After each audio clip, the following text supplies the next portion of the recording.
Hello, I'm Anthony. Welcome back to the Arturia Matrix-12-V tutorial series. I'm going to do a preset deep dive today. This Abyss pad sound is one of the stock presets that come with the synth. We're going to pull it to bits to find out how all of these components that we've learned in previous episodes all come together to make a real instrument that can produce cool sounds. Now, before I make any sound with this preset, I'm going to actually change a couple of things right out of the gate.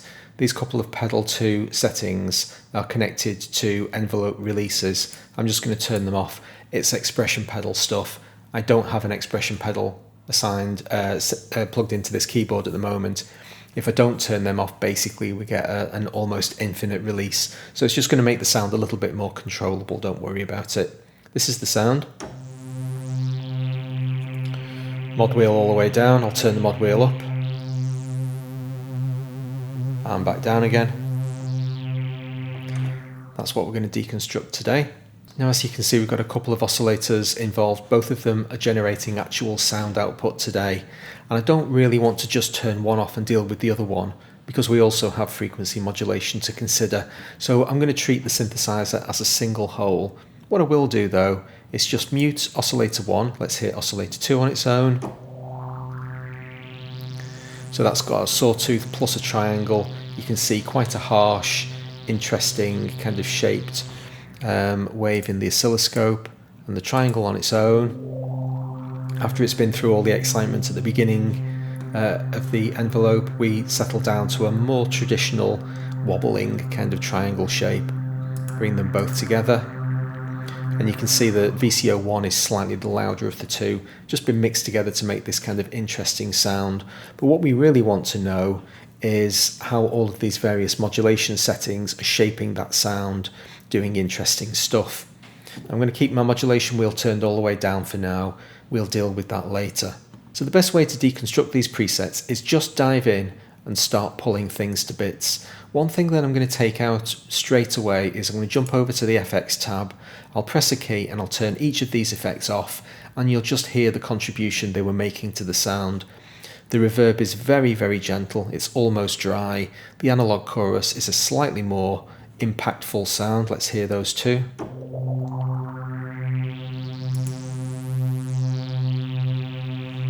Just slightly taking that reverb off has just damped the sound a little bit, but it's very, very subtle. The chorus, as I say, is working slightly harder.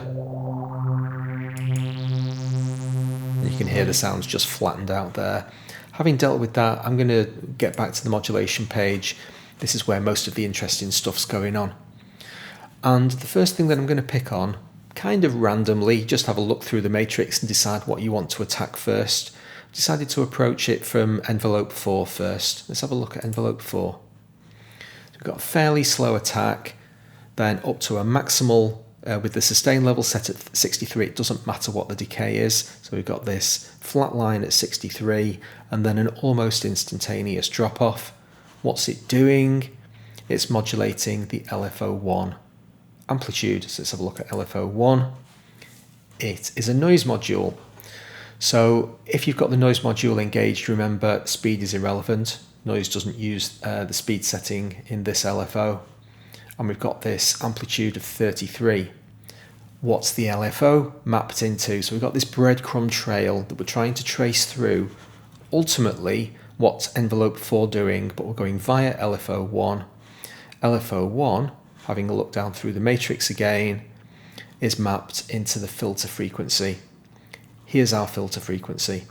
So let's just have a quick chat about the filter before we move on. It's a low-pass filter, a 4-pole low-pass filter. So this is going to be 24 decibels per octave. In other words, a pretty steep curve.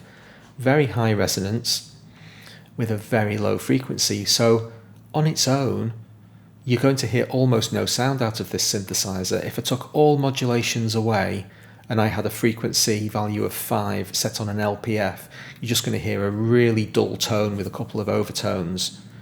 So modulation is what's basically pushing this thing into the interesting domain, and one of the modulations that's being applied is this LFO, this noise. So basically jumping randomly all over the filter, picking out different frequencies, different cutoff frequencies. So the first thing to do, I think, is to press a key Listen to it. Ignore that filter sweep. That's coming from somewhere else. It's the actual native sound. Can you hear all that kind of bubbling, crackling stuff?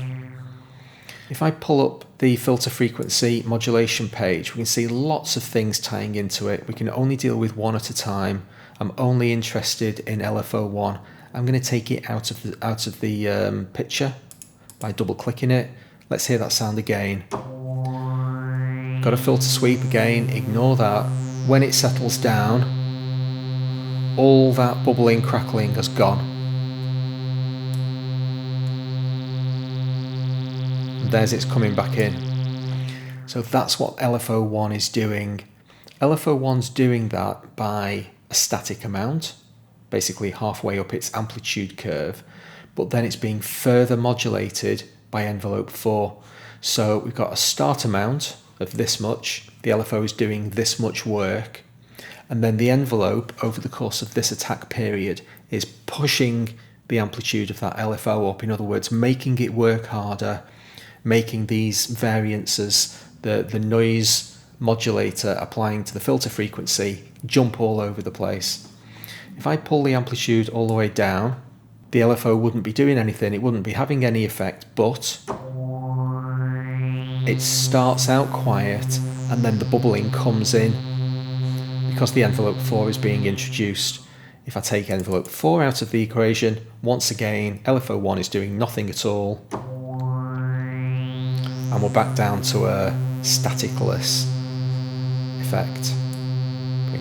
Bring some of it in, bring more of it in, and we're back up and running.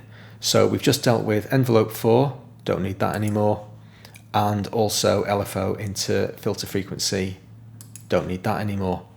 Now it's all very well and good throwing stuff away. Now we've got our crackle-free version of the sound. Bear in mind that now that I've done that, I've had a permanent tonal effect on this entire preset. So as I'm pulling things out, I need to be careful not to pull so much stuff out that other modulation sources from other directions might be trying to interact with this stuff. So we have to be constantly careful not to be too destructive as we're kind of walking through the preset. But by the same token, I want to pull as much stuff out as I can so that I can really home in on the stuff that I do want to hear. Just before we move on from envelope 4, quick note about this setting up here. How hard I hit the key is controlling envelope 4's amplitude. So its default is 32, it's having some effect on the LFO. The harder you hit the key, the more effect that's going to have. But we don't need to demonstrate that, it's pretty self-explanatory. I'll throw that one away. The next thing I want to have a look at is where that filter sweep's coming from. I asked you to ignore it a couple of times, but it is the elephant in the room. It's a really dominant element of this sound, so let's hunt it down. So now we're looking for other destinations of filter frequency. Well, as you can see, we've got several to look at, but there's a pretty big smoking gun over here. I want to check out this envelope 1 because my spidey sense is telling me that envelopes go up and then come back down again. That's the effect that I'm looking for. If we have a look over at envelope 1, sure enough, really slow attack, faster decay, slow sweep, come back down, settling out at a non-maximal level. Here's our non-maximal level. So my eyes are telling me this is what where the effect's coming from, but let's hear it. So there's the filter sweep. Got an amount of 174 on the modulation matrix. Let's disengage it, and this is what we're left with. Very little. Remember me saying earlier, without modulation to help this filter frequency out, we're going to be left with very little. This is what we've got now. And there's me introducing this envelope amount, this 42 on the sus, on the sustain, is what's helping bring those frequencies back. But of course it's an envelope, so once I hit the key and we go through that attack phase and then come back to our sustain level, if I really crank this up, let's go all the way to 189 is the maximum we can possibly have. Now we're going right up to the top. Having done that, I'm going to turn it off. Now I'm back down to my really dull sound. Well, I don't want a really dull sound. I'm going to manually reintroduce some of the filter frequency so that I can hear what's going on. So all I'm doing is taking the envelope out and then resetting my sound to something like it would be, so that I've just got a much more stable thing to play with as I'm listening to the rest of the sounds. Let's see what else we've got. Well, envelope 2 into VCA is completely stock. This is our thing that prevents the synthesizer making sound all the time. Remember, if I turn VCA 2 up, all 12 voices are now outputting and sounding pretty dissonant.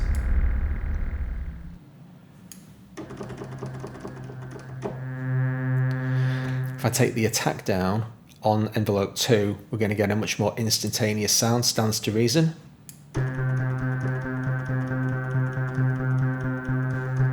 And if we hop over to the voices page, you can see me now, we're in rotate mode, going through each one of those voices. I was just having a little play then with turning the attack back down.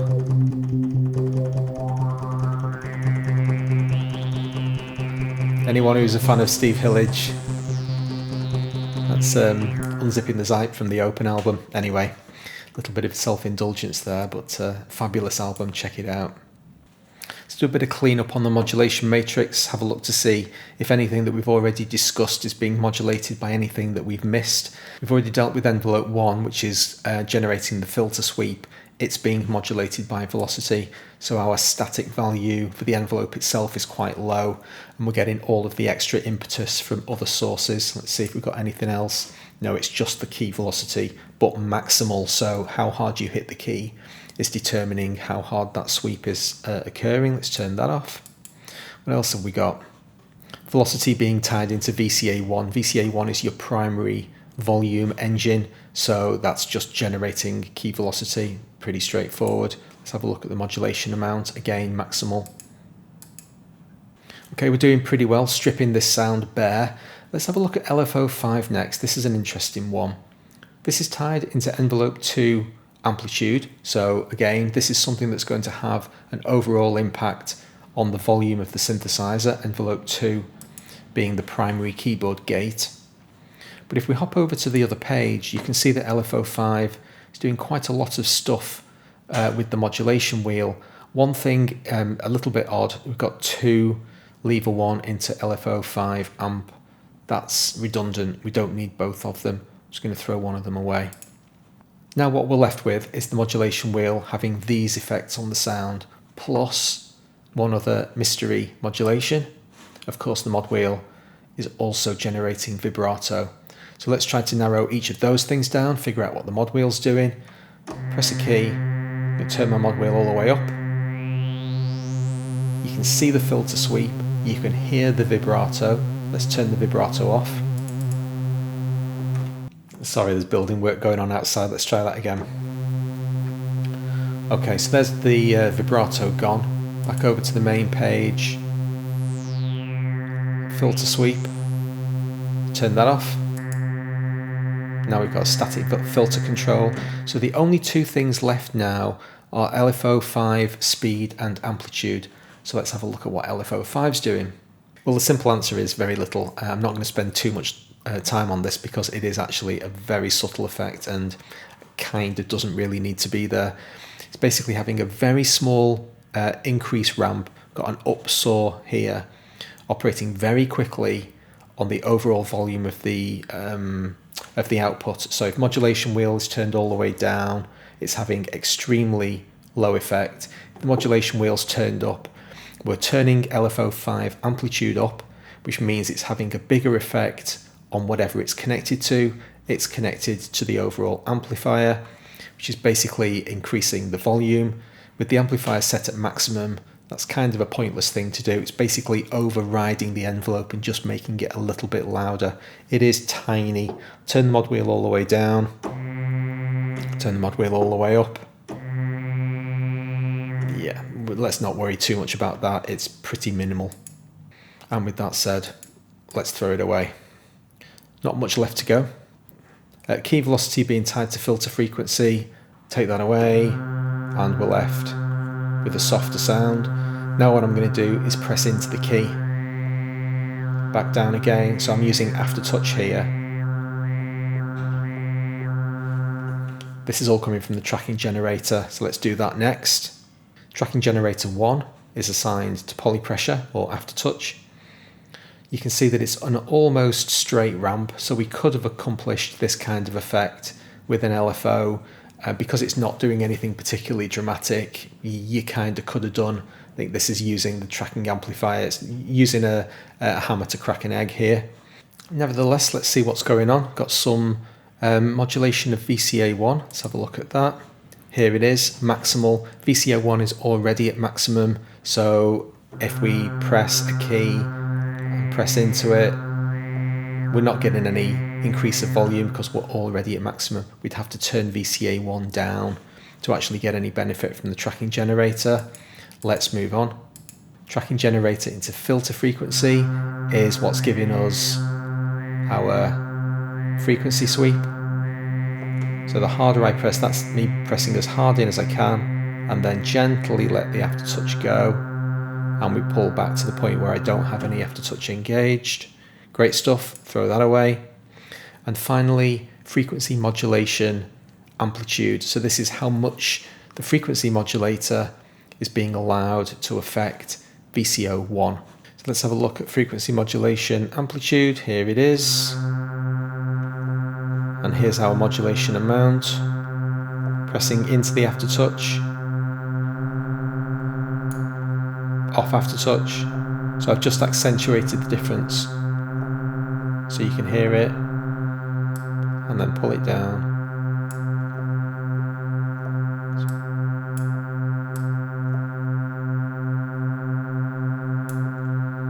Yeah, I think you have to turn the source up a little bit higher than it's currently set to really hear any difference.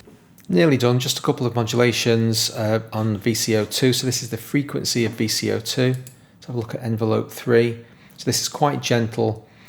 We're basically going to get a really tiny little frequency dip on each note. Let's accentuate it and see if we can catch it. So this is the sound. Okay, if I make this envelope as strong as it can be, there's our detune. If we make it slower, and then make that much more subtle, just get a little bit of detune. Excellent example of too much of a good thing makes it bad. You know, you don't want too much of that detune, it becomes horrible and dissonant. But a tiny little bit, just adding extra flavour. Brilliant, throw that away. And finally, the keyboard itself, set to -72 here, so there's like a modulation being applied from the key presses. So I'll press, so that's C3 that's going to be. Turn the modulation off. There's the natural pitch of the frequency of the oscillator itself.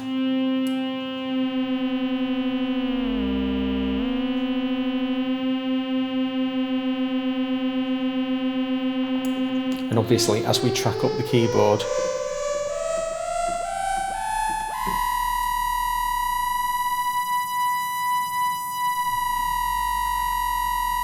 you can hear it generating that dissonance with VCO1. Phew, really, you know, it just goes to show a seemingly simple pad sound's got all that modulation in it. This is a very powerful synthesizer. Hope you enjoyed the episode. If you did, please hit like. I'll see you for the next one. Thanks very much.